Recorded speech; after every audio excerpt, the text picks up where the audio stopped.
September 11th, a time for Americans to pause and remember the thousands killed in the terrorist attacks in 2001 and those who gave their all to save others that day. 9/11 never left him. 9/11 became him. He would do it all over again. Some of America's last troops in Afghanistan returning home, and the impact of 2 decades of war on everyday life on this special edition of The Inside Story, 9/11, 20 years later.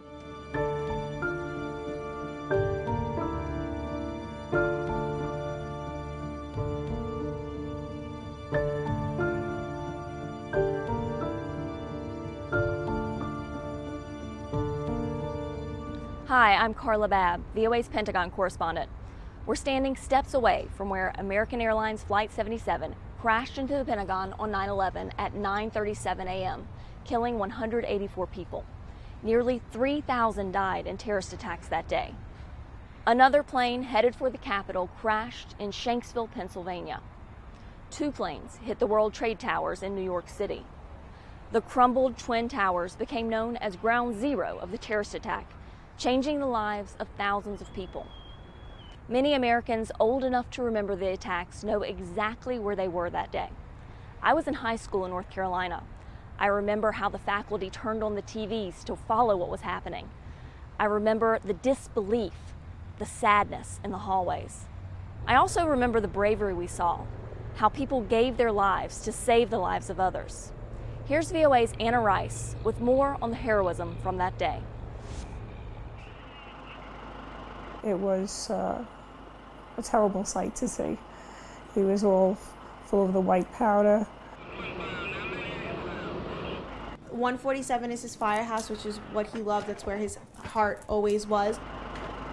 Inside his helmet, he kept pictures of us.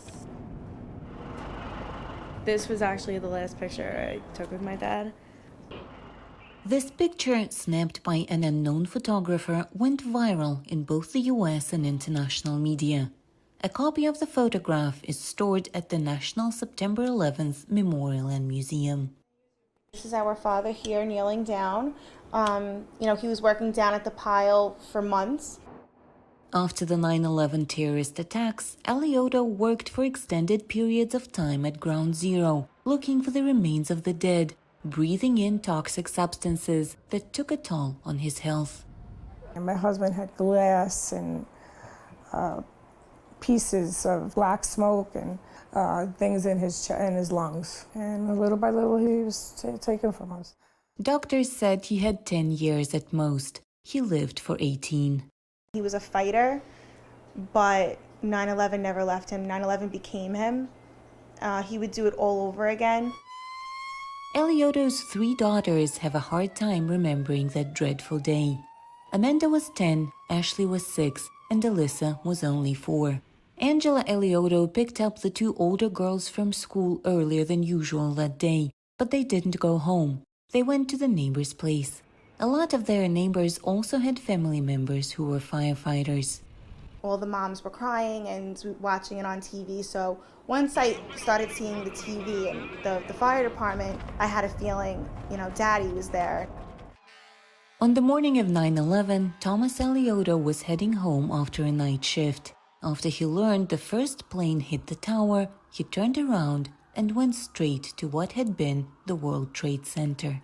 He almost died under the North Tower that was collapsing to the ground. It took him a few hours to free himself from the rubble. And then he just lost track of time. It was a blur, a desperate attempt to find survivors amid the wreckage, the debris, the giant metal beams. He thought he was dead. I remember him telling me that he had no feeling. He thought something was biting him. I can't just explain it. He was bleeding inside his boots. In 2006, due to health issues, Alioto had to leave his job. His only outlet now was his family. We lived a little bit different than other children around us. They didn't really understand, our dad came home. That was your dad came home, that was it. But our dad didn't really come home as who he was. He was a completely different person after that. Ashley and Amanda became teachers like their mother. Eliotto tried to convince Alyssa, the youngest of the three, to do the same, but she chose a career in the police force, and that made him extremely proud. Right before her graduation from the academy, Alyssa and some of her friends went to the National September 11th Memorial and Museum, a tradition New York policemen observe. I sent him a helmet. He said, it's sad. I said, very. He said, look for Mike Esposito, which was his best friend that he lost that day. He had sent me a picture, that exact picture. Said, I've been trying to find that. He said, can we spend some time together tonight? I said, yes. And that was December 17th, 2019 at 2 p.m. And that was the last time I spoke to him, because later that night, lost this battle. Everything in the house still reminds Angela and the girls about Eliotto. I can still smell the smoke. It makes me feel like my dad's here. It's the second 9/11 anniversary in the house that Eliotto is not present at. A metal cross he found at Ground Zero, awards, his helmets. Eliotto's daughters cherish everything that reminds them of their father. Alyssa's graduation picture has his face photoshopped on it. He died 6 days before the event, but in the picture they are together. You can even hear his voice, a little recorder hidden in stuffed toys that still says the words his family heard so many times.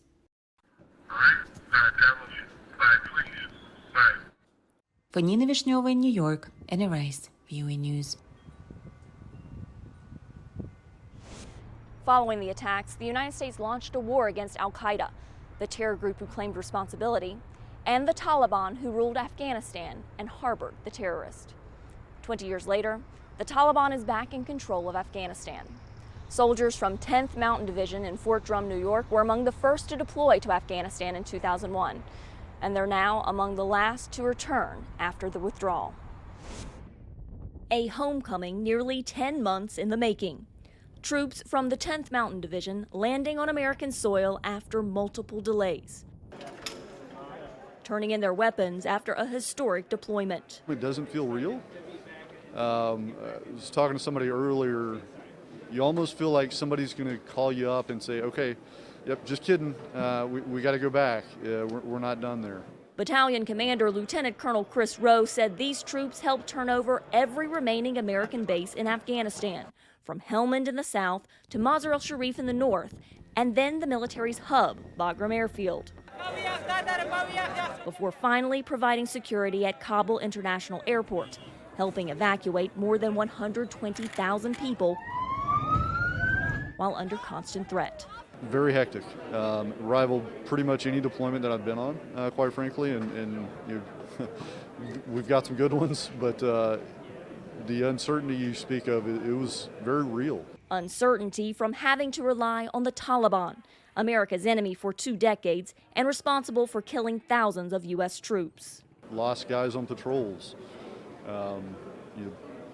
multiple rocket attacks at bases that I've been on with soldiers. It wasn't a good feeling.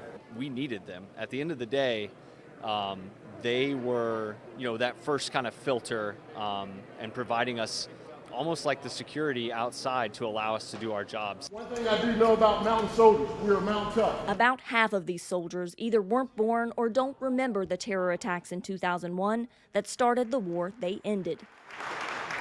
Soldiers of the 10th Mountain Division have felt the impact of the war on terror as much as anyone.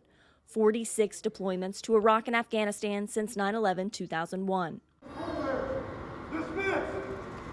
Their mission flag now lowered, families sharing that first hug. It felt like home. It felt like exactly where I've been wanting to be for over 9 months. It was amazing. For some, 288 days felt like a lifetime. I'm ecstatic. She was 5 months when he left, so he's missed pretty much all the firsts. A long-awaited reunion for Aubrey and Sam Evans. Their daughter's smile says it all.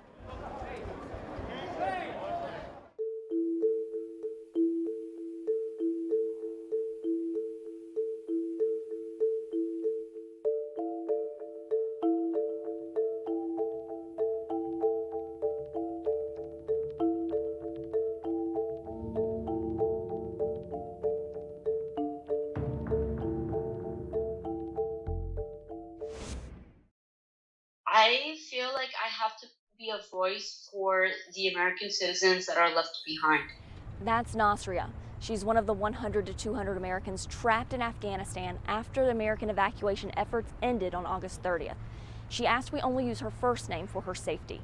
She spoke exclusively to VOA, telling me she's terrified and traumatized. There's been days where, I think to myself, like, am I going to make it home? Am I going to end up living here? Am I going to end up dying here? What's going to happen? 25-year-old California native Nasria came to the Afghan capital in June to visit family and marry her longtime boyfriend. She and her new husband fled to the airport after the Taliban took control, but they never made it in. It was so hard to just get on a flight. There was a couple of days where we had to sleep on streets. People were literally stepping over people. That's how bad it was. After her booked flight home was canceled amid the chaos, she reached out to the State Department for help. They told us, go to a certain location, you will be picked up. And this is from the State Department. You will get picked up. Go there. And it was in the middle of the road across the airport. So we went there, waited an extra 12 to 13 hours with no food, no water, nothing. She'd wave her passport. They won't let us go. They're gassing us and they're shooting at us. But day and night, the Taliban kept blocking her. I got gun pointed to my head. Our troops were literally at the gate, just waiting for us to continue walking. And they had blocked us.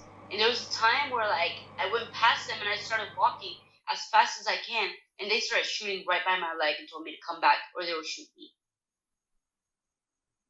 Oh my God. That's how it was. And I've never in my life have ever been experienced anything like this. It was like a movie scene. It was like literally a movie scene. She says her husband, an Afghan national, even begged the Taliban to let her in the airport without him, but she refused to leave him. I was not going to leave without my husband because I knew in my heart I was never going to, step a foot back in Afghanistan once I go home. And I'm pregnant, and definitely my child is going to need a father. I'm going to need a husband by my side. Now that the U.S. military is gone, Nasria says the Taliban are hunting Americans. And apparently they're going door to door from now, trying to see, if anybody has a blue passport. The State Department has told her to stay put, and they will find a way to get her out. But she gets more discouraged with each passing day. I don't even think I'm going to be able to go home. I definitely lost of hope. If I was only 15 steps away from the airport and I was told people are going to come out of the airport to get me, so what hope am I supposed to have now? She certainly is a brave young woman. We are hoping for her safety and that she and Americans and Afghans trapped in Afghanistan can leave soon. Well before the Taliban retook power in Afghanistan, they had been gathering an important resource, money. While it is impossible to know exactly how much money they have amassed, it is clear the militants have been intent on creating financial independence. A June United Nations report estimates the militant group raised $300 million to $1.6 billion annually. Where did the money come from? Much of it came from criminal activity, including opium production and drug trafficking, as well as extortion and kidnapping for ransom. Drug trafficking alone may have earned the Taliban $460 million, according to the report. Other sources of income include taxation in areas they controlled. Daily taxes from a Taliban checkpoint between Pali Kumri and Mazar-e-Sharif alone were estimated to be substantial. The Taliban also ramped up mining operations in areas they controlled, bringing in as much as $464 million last year. Still more money has come from donations by wealthy supporters and a network of non-government charitable foundations. Other sources of funding are foreign governments. U.S. officials have said for years that the Taliban have received money, weapons, and training from Russia. Analysts say the militants also received money from Pakistan and, to a lesser degree, Iran. Now that the Taliban are largely in control of Afghanistan, they have the opportunity to raise even more money, including accessing government accounts and through federal taxation. However, they will also incur the costs of running a government. The Afghan government spent $11 billion in 2018. 80% of that came from foreign aid. Some donors have announced they will stop sending aid, at least for now. Economists warn that a scarcity of U.S. dollars could cause the value of the Afghan currency to fall and inflation to rise. The Taliban are also facing a different economy than the one they presided over from 1996 to 2001. The country's GDP has nearly quintupled, and the economy has become more urbanized. The 9/11 attacks grounded airline flights in the United States for 2 days and have forever changed the way people travel by plane. Security screening has come a long way in 20 years. VOA's Julie Tabo shows us how the technology is keeping up. Thomas Carter remembers the horror he felt watching planes crash into the Twin Towers of the World Trade Center. To watch those events unfold before my eyes, you knew that nothing would ever be the same. Carter is now a federal security director at the Transportation Security Administration, the U.S. federal agency that oversees the nation's airports. He says the mission to make airports safer has in recent years increasingly turned to technology. Technology is a key facet of our counterterrorism mission, and it's one of our key tools. That technology, often invisible to the traveler moving through checkpoints, can include scanners that use algorithms to analyze a suspicious item inside a bag. Light waves checking liquids for explosives. And, coming to an airport near you, biometrics, such as facial recognition technology that can help confirm a person's identity. The AIT, or Advanced Imaging Technology machine, considered the workhorse of checkpoint security, scans the contours of the body using millimeter wave technology, radio waves passing through clothing, looking for anything unusual, such as explosives or bomb-making equipment. If you were a suicide bomber, you would have to place that device somewhere on your person. This machine allows us to detect that. Some of the latest airport security technology comes from the medical industry. The computed tomography machine works like a magnetic resonance imaging, or MRI machine, giving inspectors a 3D view that can be rotated 360 degrees. Which allows our officers to get an extremely high-definition, high-resolution image. Looking to the future, Carter says there may come a day when travelers scan themselves into the checkpoint with limited touching and mainstream use of biometrics. That includes facial recognition, retina scanning, or fingerprints. The 20th anniversary of 9/11, Carter says, will be a day of remembrance, reflection, and a renewal of purpose, especially as he looks to the Freedom Tower in Manhattan, built where the Twin Towers once stood. We know that that represents the strength of our nation, and we know that we have a mission ahead of us to protect it. Advanced technology and extra patience from passengers worldwide all can help in the mission to keep air travel safe. Julie Tabo, VOA News. Just after the first U.S. troops set foot in Afghanistan, a young reporter working for the American Forces Network went to interview some of the newly deployed troops. That reporter now works for us. VOA's Kane Faribault recently visited some of the troops he met 20 years ago for their perspectives on the service they performed and the impact it had.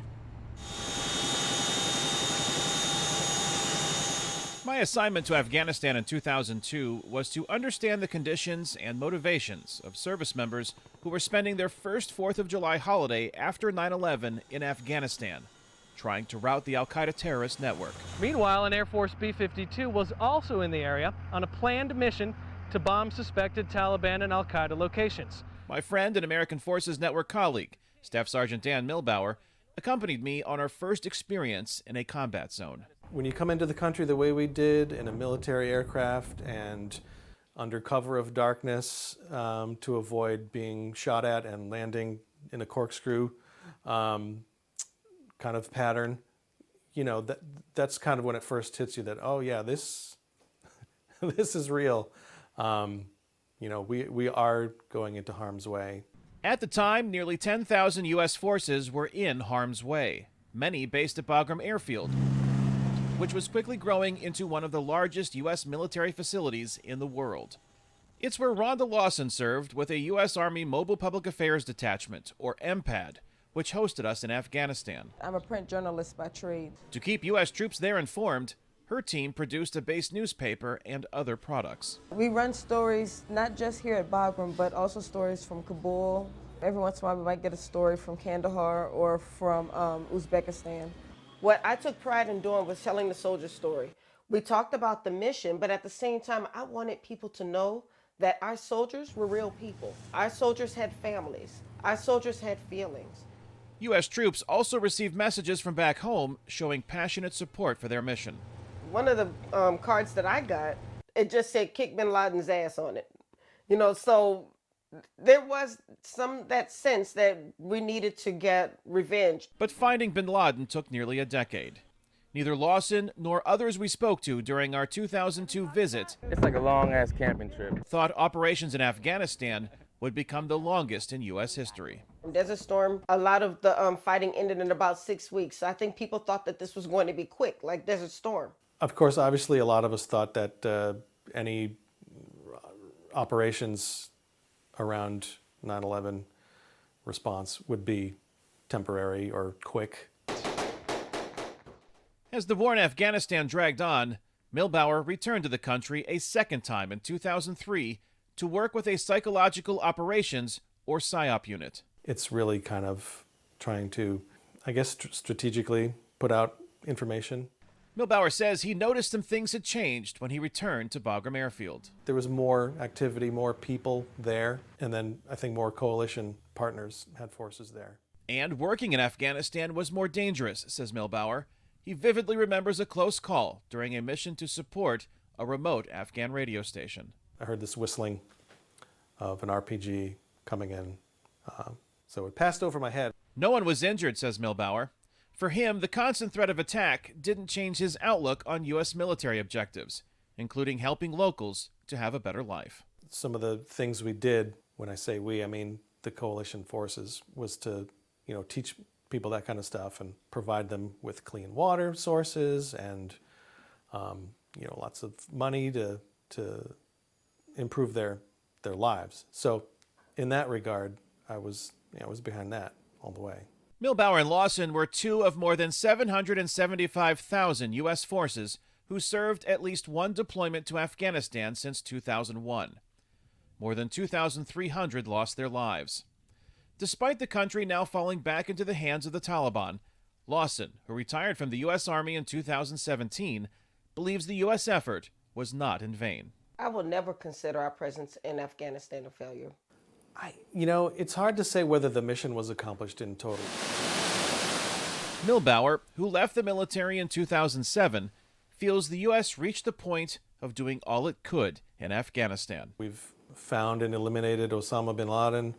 I think after 20 years, it's probably time to get out of there and let them try to take care of themselves the best they can. Many Afghans are now worried about how they will be treated by the Taliban, who took control of most of the country as U.S. forces pulled out of Afghanistan, ending America's longest conflict. Kane Fairbaugh, VOA News, Peterborough, New Hampshire. That's all for now on this episode of The Inside Story. For the latest news, go to voanews.com or follow me on Twitter at CarlaBabbVOA. I'm Carla Babb at the Pentagon. See you next week on The Inside Story.